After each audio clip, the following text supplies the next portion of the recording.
Hey, it's Maximo and welcome to Maximo's Travels.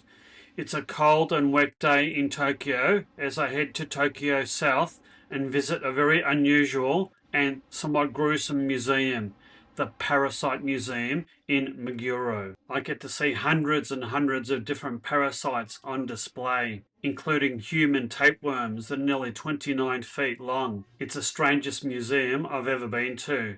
Let's hope you've got the stomach to watch this video. I then head to another unique museum, the Nikon Museum. The museum recently reopened at Nikon's new corporate headquarters in the Shinagawa area of Tokyo. The museum contains over 40,000 individual exhibits.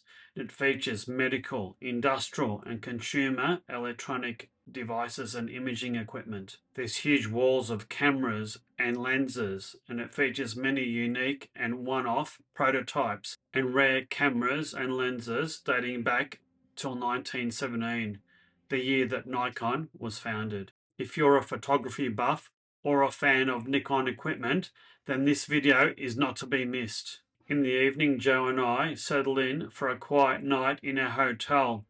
We have a few drinks and a bite to eat at the executive lounge of the Mercure Hotel. Join us as we explore one of the two most unusual museums in all of Tokyo.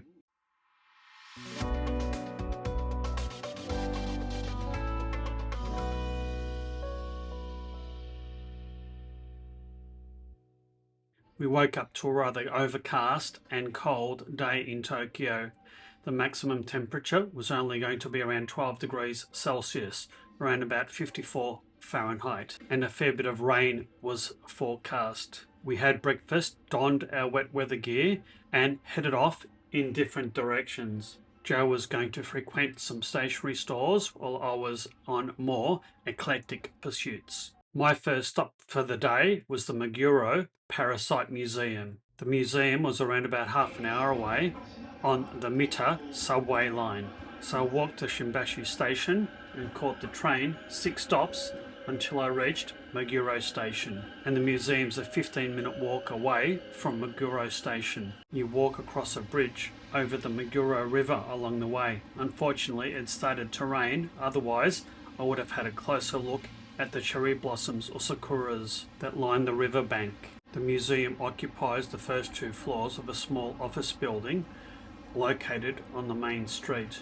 The sign outside the building is quite small and it's easy to miss. Admission is free. It's open from 10 AM to 5 PM daily and closed Mondays and Tuesdays. This museum is the world's largest and probably only museum that specializes in the study of parasites. It's owned by a private research organization and founded in 1953. The museum even has a small gift shop where you can get coffee mugs and t-shirts that have tapeworms and other gruesome parasites on them. I'm afraid this was a step too far, even for me. Even though the museum was quite small, I was surprised at the sheer number of people that were visiting it. And there were hundreds and hundreds of different parasite specimens on display, or expertly described in both Japanese and in English. The museum provides an educational overview of the diversity of parasites in the natural world and their life cycles.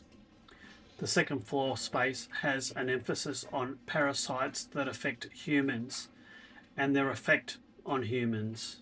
And there's a lot of gruesome specimens on display, including an 8.8 metre or 29 foot long human tapeworm. That exhibit was particularly gruesome.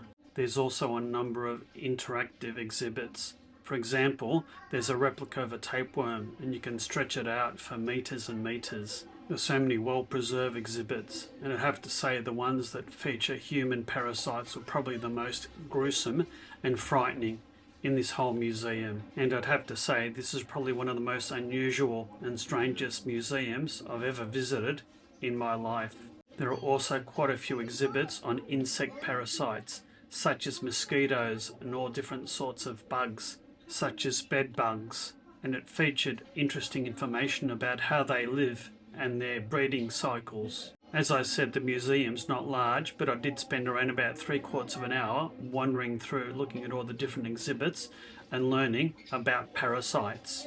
I really enjoyed coming to this museum, and if you've got a strong stomach, no pun intended given the tapeworms on display, and aren't afraid of gruesome artifacts, then you should definitely come here, especially if you're in the Meguro area of Tokyo. You can see those cherry blossoms along the way in March and April. I started walking back to the train station in the rain and stumbled across this Shinto shrine called the Otori-jinja Shrine, located halfway between the museum and the river. This was a quaint shrine and deserted, probably because of the weather. I had it all to myself. If you're enjoying this video, don't forget to hit that like button and consider subscribing to the channel.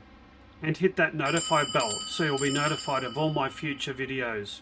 If you'd like to see more videos like this one, then please consider supporting my channel by buying me a coffee. The weather conditions had improved somewhat as the rain had stopped. When I crossed the Meguro River again, I did get a closer look at the sakura, and this is a popular spot to view them, especially on weekends. I kept walking along the main street of the Meguro area, past many different restaurants and shops.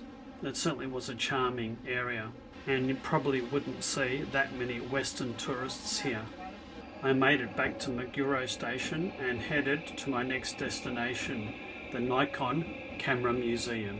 The museum is located within Nikon's corporate headquarters in the south of Tokyo, about halfway between central Tokyo and Haneda Airport. It's located in the Shinagawa area of Tokyo, and it was 2 trains and around about 30 minutes away from the Parasite Museum. I had visited the museum in 2023 when it was located in Minato-ku. And the museum was relocated when Nikon opened up its new corporate headquarters in July 2024. So I'm just walking towards the Nikon Museum. It's in a very quiet, almost residential part of Tokyo. And this is their Swiss new corporate building. Looks very nice. Nice side gardens all around there. But this is a very nice entrance.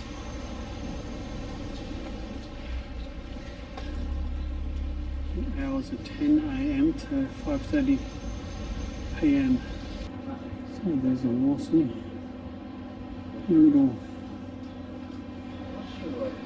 bench area inside reception, and this is the corporate office.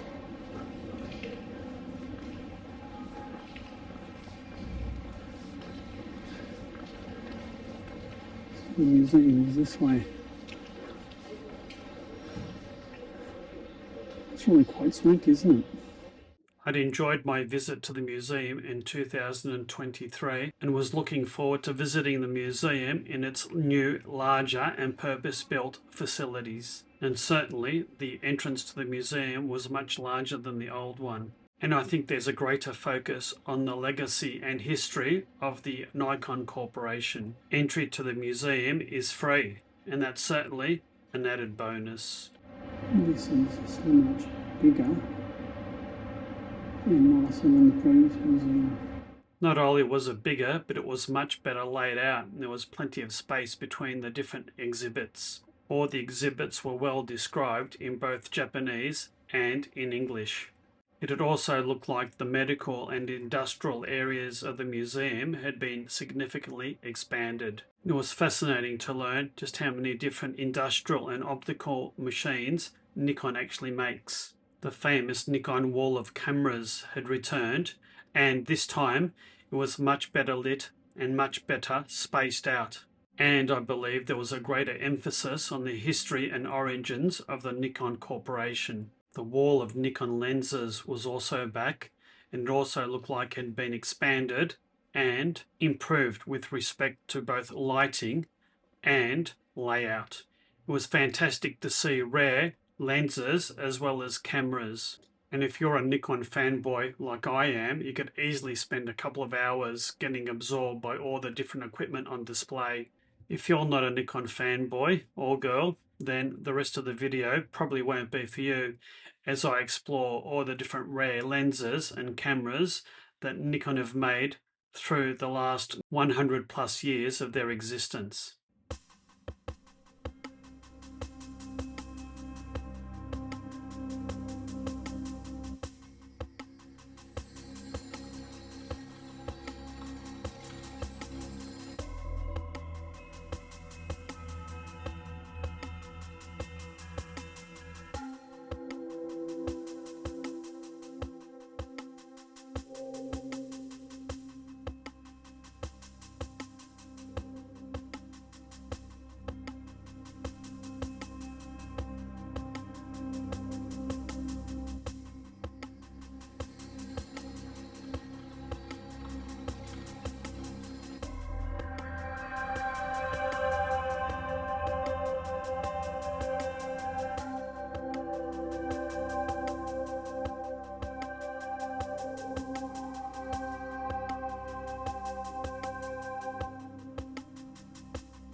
I really enjoyed my visit to the Nikon Museum. There were so many rare, vintage, and even one-off prototype lenses and cameras on display. And there were even interactive displays like this one, showing how lenses work. All up, I spent about an hour and a half wandering through the museum and looking through the hundreds and hundreds of cameras and lenses on display, as well as going through the medical and industrial optical parts of the museum. You'll also find a small gift store located at the front entrance of the museum. You can buy t-shirts, coffee mugs and other memorabilia to commemorate your visit to the museum, bags and even a Nikon themed gachapon. The architecture, especially on the ground floor of the new Nikon headquarters, is particularly impressive. And if you're peckish or thirsty, you can get a snack or a drink or even lunch at the Lawson located on the ground floor of the headquarters building, which is exactly what I did. I took the opportunity to have a late lunch here.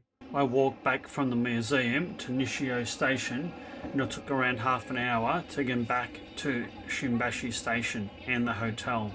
I met up with Joe at the hotel and we decided to have a light meal and a few drinks on the executive lounge at the hotel.